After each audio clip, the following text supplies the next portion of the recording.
kita mencoba menggali gambar besar dari apa yang kita perbincangkan malam ini. Dan saya ingin menyatakan suatu sebagai pengantar ya. Karena gambar besar ini harus diurai supaya kalau ada lubang di depan kita bisa menghindar.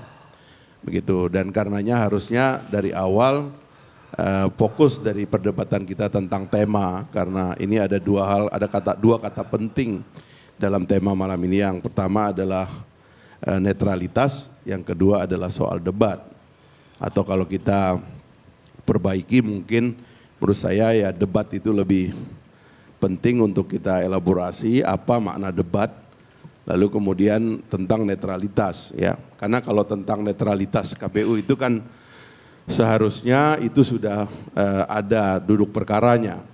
Karena tidak saja kita memiliki undang-undang dasar yang pasal satunya itu menyebut tentang komitmen kepada negara kesatuan ya atau NKRI. Pasal kedua menyebut tentang kedaulatan rakyat atau demokrasi, dan pasal ketiga itu tentang negara hukum. Di bawah negara hukumlah semuanya diselenggarakan ya, termasuk undang-undang tentang pemilu yang saya kira juga sudah sangat detail ya. Sehingga improvisasi yang berlebihan yang saya lihat dalam rapat-rapat KPU itu yang ngawur menurut saya itu. Ya, terlalu banyak improvisasi yang bahkan tendensinya itu satu sisi mereduksi konsep demokrasi dan kedaulatan rakyat, dan sisi yang lain juga tidak memenuhi makna dari kata-kata debat itu sendiri sebagai salah satu tradisi di dalam demokrasi dan pemilihan kandidat ya. Kita belum bicara misalnya bahwa tahun ini untuk pertama kali dalam sejarah kita memilih presiden atau eksekutif dengan legislatif secara bersamaan. Sehingga kesibukan kita nonton presiden itu menyebabkan kita lupa bahwa tahun ini tanggal 1 Oktober itu akan dilantik tambahan 15 anggota DPR ya, menjadi 575 orang dari 560 orang. Dan orang-orangnya juga tidak difasilitasi untuk berdebat, untuk kita tahu pikiran-pikiran mereka apa gitu. Dan sekarang kita melompat fokus kepada cuma 2 orang ini gitu. Padahal dalam sistem kita anggota DPR dan anggota atau presiden itu sama-sama penting kualitasnya untuk diperlombakan. Nah, jadi KPU itu sebetulnya ngotot dengan frame itu gitu. Itu yang saya lihat. Mohon maaf Pak, dari KPU saya nonton di mobil dari omongan Anda, kami memfasilitasi, kami menerima usulan, ya kan, kami meneruskan pandangan dari tim nomor 2. Itu nggak boleh begitu Pak, debatnya itu, yang rapatnya itu. Bapak stick, ini undang-undangnya bilang gini, dan kami ditugaskan untuk menyiarkan kepada masyarakat, untuk seluas-luasnya dimengerti, siapa kandidat kita ini, dibongkar siapa dia, ini tugas kami dalam negara, dalam sesuai dengan falsafah demokrasi kita, kedaulatan rakyat kita.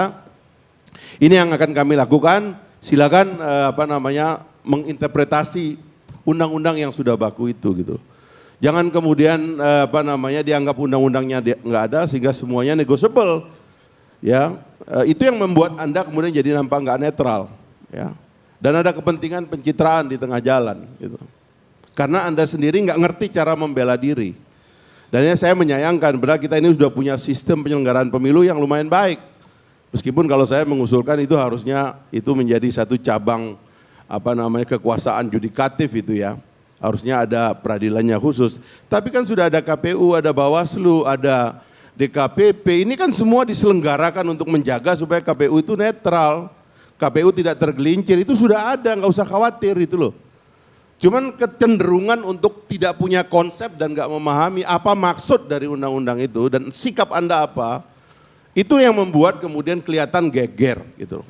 Banyak kontroversi nggak dijawab, tapi begitu ada kontroversi 7 kontainer tiba-tiba tampil kayak jagoan begitu. Kami laporkan ini, ngajak petahana seolah-olah untuk ngeroyok karena di sebelah itu ada tim sebelah. Kan ini yang orang kemudian lihat ini nggak netral ini gitu loh. Padahal kalau Anda stick saja dengan tugas-tugas rutin Anda, dan saya kira press roomnya KPU itu mungkin tahun ini tuh paling sepi tuh. Dulu saya tahu ya, press roomnya KPU itu di zaman Bu Husnul juga sebagai komisioner dulu, itu paling ramai, nyari wartawan tuh paling banyak di sana. Sekarang kurang ramai. Dan kayaknya nggak ada keasikan untuk berbicara. Bicara. Tugas Anda itu diragukan, ya. Karena Anda dibayar gitu loh. Cara Anda meyakinkan rakyat, bicara. Kami benar, ini dasar hukumnya, silakan periksa. Ada keraguan DPT, jelaskan seperti ini. Ada keraguan tentang kotak suara yang bisa hancur kena hujan, jelaskan gini. Sampai orang puas, itu tugas Anda. Ya, jangan kemudian ini ada upaya untuk menghancurkan wibawa penyelenggara pemilu. Itu tugasnya, menghancurkan wibawa Anda. Anda jawab itu. Itu cara negara itu bersikap. Anda dipilih sebagai jagoan-jagoan untuk menjelaskan itu gitu loh. Jadi jangan baper begitu gitu loh. Jawab aja karena Anda digaji untuk itu. Nah jadi itu sistem ini namanya yang bekerja. Nah padahal kita sebenarnya ingin tahu soal debat ini Bang Karni. Karena saya terus terang penasaran. Apa yang kita lihat selama ini belum maksimal membongkar siapa kandidat ini gitu loh. Dan kandidat ini juga tidak dihadirkan secara telanjang di depan kita selama ini. Itu seharusnya hak rakyat untuk tahu siapa pemimpinnya karena dia harus bersaksi di kertas suara, di kotak suara atas nama Tuhannya bahwa saya pilih orang ini dan bertanggung jawab kalau orang Islam dunia akhirat. Itu saya harus tahu siapa dia. Ini yang harusnya dibongkar. Hak rakyat untuk tahu itu. Jangan kemudian perdebatannya teknis. Ini jadi perlu apa enggak? Ya kan? Akhirnya dikurang-kurangi dan sebagainya. Reduksi terhadap penampilan pemimpin atau debat ini di ruang publik menurut saya peniadaan. Dan itu yang kita sedihkan gitu loh. Maka KPU itu tahun ini sebetulnya atau periode ini kita diberi waktu panjang. Ini yang saya sering bilang berkali-kali. Tahun ini itu tinjunya kalau biasa itu 12 ronde. Tahun ini tinjunya seperti dibikin 30 ronde. Karena dulu kan kita pileg dulu, habis pileg baru pilpres. Cuman hampir 3 bulan saja waktu. Sekarang hampir 8 bulan kita dikasih. Tapi 5 bulan tuh kosong permainan. Dan seperti tidak ada regulasinya. Akhirnya orang ngadu macam-macam. Ada yang mau ngadu baca Quran lah. Ada yang mau ngadu siapa yang lebih gagah kali kira-kira begitu. Siapa yang lebih lebar dadanya. Siapa yang suka ke fitness. Menjadi kayak begitu karena ini 5 bulan seperti diabaikan. Padahal 8 bulan atau 7 bulan itu harusnya sebuah pertunjukan bagi rakyat. Kebahagiaan rakyat, pesta rakyat untuk menyambut datangnya pemimpin baru di legislatif dan di eksekutif. Itu yang kita pengen lihat sehingga betul-betul enak. Mana pemimpin yang jago, yang bisa berdebat, yang bisa menceritakan apa masa depan Indonesia 5 tahun ke depan. Yang bisa mengembangkan, menjelaskan kepada kita arsitektur Indonesia itu dalam semua bidang, ekonomi, sosial, politik, budaya, ideologi dan sebagainya. Itu akhirnya hilang. Dan kita direduksi 20 triliun lebih ini 5 kali debat ya dibagi dengan 4 orang, saya bilang sekitar 1,25 kali per orang, sangat sedikit sekali. Dan akhirnya mau langsung dibikin debat dengan soal yang dibocorkan. Saya tahu ya, visi misi pasti sudah dibikin oleh konsultan. Saya download visi misinya itu. Dan hampir sama, saya punya banyak kritik sebenarnya. Nanti kemudian juga dibocorkan, jawabannya pakai konsultan lagi. Nanti dia cuma tampil 80 menit. Mungkin dia bawa kerpean, kita nggak tahu lah. Tapi yang jelas dia terbatas hadir di situ. Intinya kita nggak tahu siapa orang ini. Ada pikiran nggak dia? Ngerti nggak dia nanti kalau dia mimpin hari pertama, sebulan pertama, dia mau ngapain bagi bangsa ini? Sehingga kita kayak orang bego semua. Nonton pertunjukan bego gitu loh. Kan itu yang harus dijawab. Terus terang ya, saya banyak keluhan terhadap sistem ini. Tapi kan power kita kan bagi-bagi. Sebenarnya KPU saya banyak kritik karena di teman-teman di Komisi 2 itu kadang-kadang seperti sulit mengikat. KPU kadang-kadang menambah regulasi sendiri. Ada yang ada dalam undang-undang dikeluarkan dari undang-undang. Ada yang nggak ada dalam undang-undang seperti pembatasan kandidat itu yang dianggap pidana dan sebagainya dibikin oleh dia.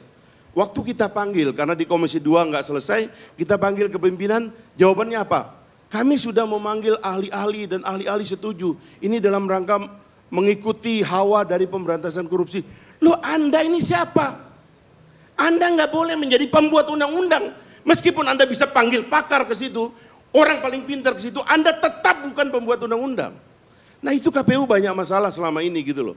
Nah karena itu saya kira ini waktu tinggal sedikit, mari kita kembalikan, mari kita sambut pemimpin kita yang tinggal 2 pasang ini gitu ya, dengan satu penyelenggaraan yang lebih baik gitu.